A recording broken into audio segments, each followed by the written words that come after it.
Assalamualaikum warahmatullahi wabarakatuh.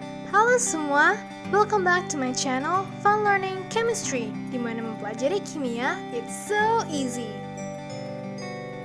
Kenalin, nama aku Sabrina Devina Putri, NIM K3319267, Pendidikan Kimia Universitas 11 Maret Surakarta. Kali ini kita akan mempelajari tentang nanotechnology. Kira-kira apa sih yang ada di pikiran teman-teman kalau mendengar kata nanoteknologi? Daripada bertanya-tanya, kita langsung masuk ke videonya aja ya. Check it out! Eits, sebelum mulai, jangan lupa klik like, comment, dan subscribe dulu ya teman-teman, biar kalian bisa tahu kapan aku update di video selanjutnya. Kita langsung mulai yuk! Nanoteknologi merupakan ilmu dan rekayasa dalam penciptaan material, struktur fungsional, maupun piranti dalam skala nanometer. Nanometer itu setara dengan 10 pangkat minus 9 meter.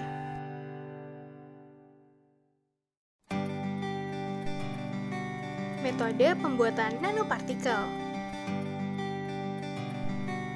Yang pertama adalah metode pendekatan top-down. Metode top-down merupakan proses sintesis nanopartikel yang dilakukan secara fisika, di mana terjadi pemecahan material yang lebih besar menjadi material berukuran nanometer tanpa mengubah sifat bahan tersebut. Metode ini hanya diterapkan untuk bahan dengan fase padat atau solid. Sintesis dengan metode top-down akan menghasilkan permukaan dan tepi yang tidak sempurna. Selain itu, prosesnya juga dilakukan secara alami, tidak murah, dan lambat sehingga tidak cocok untuk produksi dalam skala besar. Contoh-contoh dari metode top-down adalah mechanical milling, nanolithography, laser ablation, sputtering, dan thermal decomposition. Yang kedua adalah dengan pendekatan bottom-up. Metode bottom-up merupakan sintesis nanopartikel secara kimia dengan melibatkan reaksi kimia. Objek skala nano disusun dari atom-atom atau molekul-molekul penyusunnya yang berukuran lebih kecil tanpa manipulasi eksternal. Metode bottom-up dapat dilakukan melalui dua fasa, yaitu fase gas dan liquid. Pembuatan dari bottom-up menghasilkan struktur permukaan dan tepi yang sempurna atau homogen, memiliki akurasi presisi yang lebih tinggi, stabilitasnya lebih baik daripada top-down, serta fabrikasinya jauh lebih murah. Contoh dari pendekatan bottom-up adalah sol gel, spinning, pyrolysis, biosynthesis, dan chemical vapor deposition atau CVD.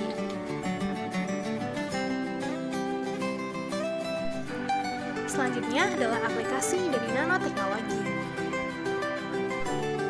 Nanoteknologi banyak diaplikasikan ke dalam kehidupan sehari-hari.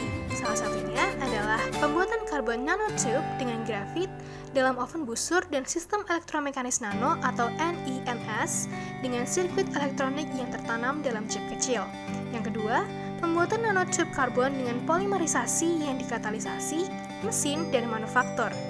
Kemudian ada sebagai elektrokatalis, dan kemudian ada sebagai drug delivery system, dan masih banyak lagi.